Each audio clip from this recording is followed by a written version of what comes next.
Welcome to the Master Dad Podcast. I created this podcast to let each and every one of you know that you are not as bad as you think you are.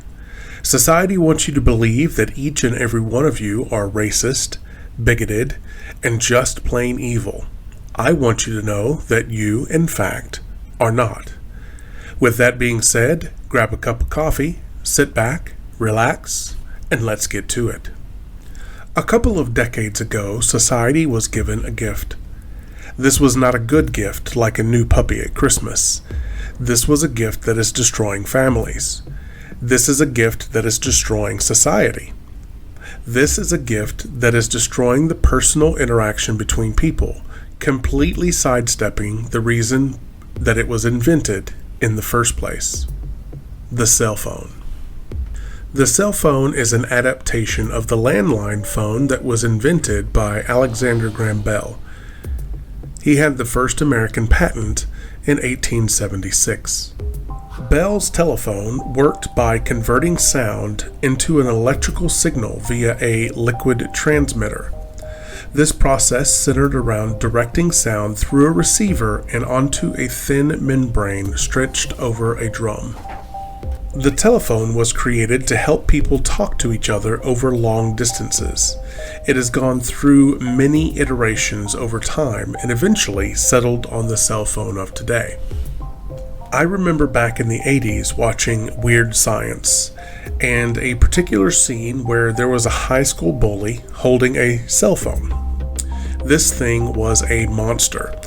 It weighed 2.5 pounds, measured 9 inches long, 5 inches deep, and almost 2 inches wide. It was huge and very expensive at almost $4,000. And all it did was make phone calls. That's it. Today, cell phones have changed. Making a call on a cell phone hardly ever happens. It can record videos, play games, access the internet for cooking recipes. Basically, it can do almost anything that you want it to do. Now, with all of the things that it can do, I want to tell you what the cell phone has done. Go to a restaurant and just look. Observe that most of the people there are looking at their phones. They might be reading a text, they might be watching a video, they might even be taking a picture of their dinner. Yeah, I'm talking to you, you crazy foodies. What you are not seeing is an interaction between the people. The cell phone is just as addictive as nicotine, alcohol, and gambling. Parents are going out and buying their child the electronic babysitter. They are putting the cell phones in the child's hands to keep them quiet and subdued. What has happened with the precious interaction between parent and child? What happened to a father bouncing the child on his knee? What happened to the mother singing to the child just because? Now, I want you to look over at the group of friends that should be enjoying lunch together. Are they interacting with each other? No. They're more than likely sitting in silence and looking at their phones. No longer are married couples sitting down and talking about their day. They are engrossed in the little screen. People no longer care about what is going on around them. They care about what is happening on the screen right in front of them. People no longer have an urge to go out and do something with their lives. They just want to see what is happening on Facebook, Instagram, and Twitter. What happens when you leave the house and your phone is sitting on the counter? How many of you turn around to go back and get your cell phone? My question is, why? Why do you go back to get your phone? Is it really that important? People say, what if someone calls me? What if there was an emergency?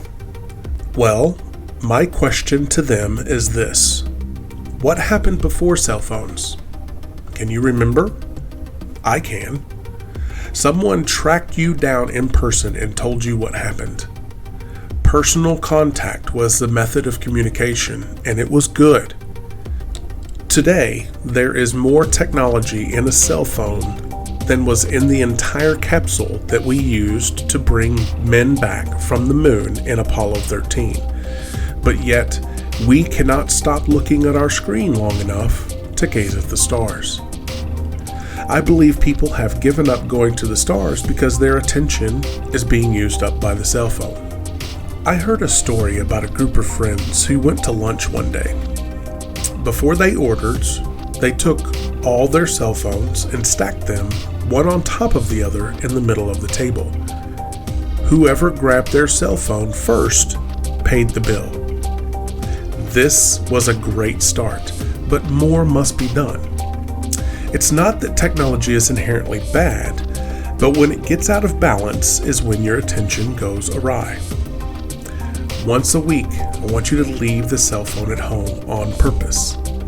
At first, it will be hard to do, and you will feel the urge to go back for it. You have to resist that urge. It will eventually pass. It will also force you to start doing what was so natural in the first place, and that is interacting with people. I want to leave you with one final thing. I want you to sit down and really think about what your life would have been like without a cell phone. How much have you missed? What could you have done to improve the life of those that you care about the most?